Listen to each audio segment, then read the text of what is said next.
নমস্কার বন্ধুরা, তো আমি কয়েকদিন আগে আপনাকে বলেছিলাম যে মোটোরোলার তরফ থেকে একটা দারুণ 5G স্মার্টফোন লঞ্চ হতে চলেছে। ফোনটার নাম হলো মোটোরোলা G34 5G। অবশ্য ফোনটা অলরেডি চায়নাতে লঞ্চ হয়ে গেছে, কিন্তু এবারই স্মার্টফোনটা ইন্ডিয়াতে কবে আসবে তারও ডেট অ্যানাউন্স হয়ে গেছে।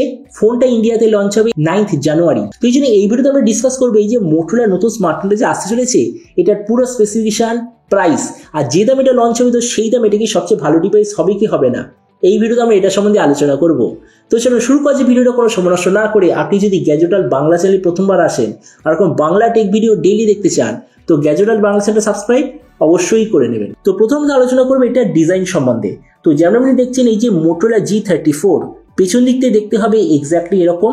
ফোনটা আপনি টোটাল দুটো কালারে পাবেন, একটা হলো ব্ল্যাক, একটা ব্লু। এর থিকনেস হলো 8 মিলিমিটার আর ওয়েট হচ্ছে 179 গ্রাম। এর পেছন দিকে যে মেটেরিয়াল ওটা হলো প্লাস্টিকের ব্যাক কভার। ডিসপ্লে দিক থেকে এতে আপনি পাবেন 6.5 inch HD+ 120 Hz IPS LCD display, তার সঙ্গে 240 Hz টাচ সামিং রেট, 580 নিটসের brightness, 20:9 aspect ratio, 92% screen to body ratio. Display যে প্রোটেকশন সেটা হলো পান্ডা গ্লাসের প্রোটেকশন, আর তাছাড়া এর যে নচ সেটা হলো ডট নচ। তার মানে সোজা কথায় বলতে গেলে প্রাইস পয়েন্ট হিসেবে যে ডিসপ্লেটা ঠিকঠাক আছে। প্রসেসরের দিক থেকে এতে আপনি পাবেন স্ন্যাপড্রাগন 695 5G প্রসেসর। ক্যামেরার দিক থেকে আছে 50 আর 2 মেগাপিক্সেলের ডুয়েল ক্যামেরা, তার সঙ্গে 16 মেগাপিক্সেলের সেলফি। এই যে ফোনটা টোটাল দুটো ভেরিয়েন্টে লঞ্চ হবে, একটা হলো 4 128GB, দ্বিতীয়টা হলো 8 128GB। এর র্যামের কোয়ালিটিটা LPDDR4X, মেমোরিতে আছে UFS 2.2 আর তার সঙ্গে হাইব্রিড কাস্টটের অপশান। ব্যাটারির দিক থেকে 5000 mAh ব্যাটারি, সঙ্গে 18 ওয়াটের চার্জার, আর কানেক্টিভিটি হলো USB Type-C। তো এবারই স্মার্টফোনের বাকি কিছু ফিচার বলতে গেলে এতে আপনি পাবেন Android 13 out of the box, 3.5mm jack, single speaker, আর যেটার সঙ্গে আছে সাইড মাউন্টেড ফিঙ্গারপ্রিন্ট সেন্সার।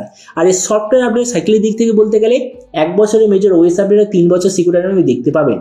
তো এবার সবচেয়ে মেন জিনিস, ফোনটা কি দামে লঞ্চ হবে। তো দেখুন, এই যে স্মার্টফোনটা চায়নাতে লঞ্চ হয়েছে 999 ইউয়ানে। এবার এক্স্যাক্টলি সেম প্রাইস পয়েন্টে চায়নাতে আর একটা স্মার্টফোন লঞ্চ হয়েছিল, ফোনটার নাম হলো Redmi 13R 5G। এবার ওই যে স্মার্টফোনটা ওটা আসলে ইন্ডিয়ান মার্কেটে রিসেন্টলি যে লঞ্চ হয়েছে Redmi 13C 5G, ওটার রিব্র্যান্ডেড ভার্সন। তার মানে একটা লক্ষ্য করুন, চায়নাতে যে স্মার্টফোনটা 999 প্রাইসে লঞ্চ হয়েছে, সেম স্মার্টফোন ইন্ডিয়াতে লঞ্চ হয়েছে এক্স্যাক্টলি 11,000 টাকায়, নাম হয়ে গেছে Redmi 13C 5G। তার মানে আপনি সেই যে মোটোরোলা স্মার্টফোনটা আসতে চলেছে ওটারও প্রাইস গেস করতে পারছেন। এই স্মার্টফোনটা চায়নাতে লঞ্চ হয়েছে 999 ইউয়ানে, তার মানে ইন্ডিয়ান মার্কেটে কত লঞ্চ হবে, 11,000-এর আশেপাশে। আর আপনি যদি ভিডিওটা বাংলাদেশ থেকে দেখে থাকেন তো বাংলাদেশটা লঞ্চ হওয়ার কথা 20,000 বাংলাদেশি টাকার আশেপাশে। আর আরেকটা জিনিস মনে রাখবেন, এটার যে 8 128GB ভেরিয়েন্ট ওটার প্রাইস হচ্ছে 999 ইউয়ান। এবার ইন্ডিয়া, ইউরোপ, বাংলাদেশ এইসব জায়গার জন্য একটা এক্সট্রা ভেরিয়েন্ট আসবে, সেটা হচ্ছে 4 128GB। তার মানে আমরা ডেফিনেটলি বলতে পারি ইন্ডিয়ান মার্কেটে এটা আসার কথা 10,000 টাকার আশেপাশে। তো এবার সব ভিডিওর মধ্যে এখানে আপনাকে জানাবো এই যে স্মার্টফোনটা এটা কি প্রাইস পয়েন্টের মধ্যে সবচেয়ে ভালো নাকি এর চেয়ে বেটার অন্য কোনো স্মার্টফোন অ্যাভেলেবেল আছে। তো দেখুন, আমরা যদি এই মুহূর্তে এই প্রাইস পয়েন্টে দেখি তাহলে আমি বলবো একটাই স্মার্টফোন সবচেয়ে ভালো অলরাউন্ডার 12,000 টাকার নিচে, ফোনটার নাম হলো Poco M6 Pro 5G। তো আমরা যদি ওটার সঙ্গে কম্পেয়ার করি, প্রথমত ডিসপ্লে এই দিক থেকে নো ডাউট পোকো বেটার, কেননা ফুল HD+ ডিসপ্লে, সেই জায়গায় মোটোতে আছে HD+ ডিসপ্লে। প্রসেসরের দিক থেকে আমি বলবো স্ন্যাপড্রাগন 695 একটু বেটার স্ন্যাপড্রাগন 4 জেনারেশন 2 এর থেকে, কেননা গ্রাফিক্স কার্ডের দিক থেকে স্ন্যাপড্রাগন 695 বেটার। ক্যামেরার দিক থেকে মোটো বেটার, কেননা better quality selfie. Same price পয়েন্টে বেশি র্যাম আর স্টোরেজের দিক থেকে মোটো বেটার। ব্যাটারি আর চার্জারে দুটো সেম। স্পিকারের দিক থেকে দুটো সেম। ওএস আপডেটের দিক থেকে পোকো বেটার, কেননা 2 বছরের মেজর ওএস আপডেট, মোটোতে আপনি পাবেন 1 বছরের মেজর ওএস আপডেট। তারপরে দেখুন, ভিডিও লাস্টে আমি এটাই বলবো, যদি আপনার টার্গেট থাকে সবচেয়ে কম দামে মানে 10,000 টাকার আশেপাশে একটা দারুণ অলরাউন্ডার 5G স্মার্টফোন নেওয়ার, আর যেটার মেইন সেলিং পয়েন্ট হবে স্ন্যাপড্রাগন 695 10 থেকে 11,000, তো আমার মতে মনে হয় এই দামে মোটোরোলা G34 5G আপনাদের জন্য একটা দারুণ চয়েস হবে।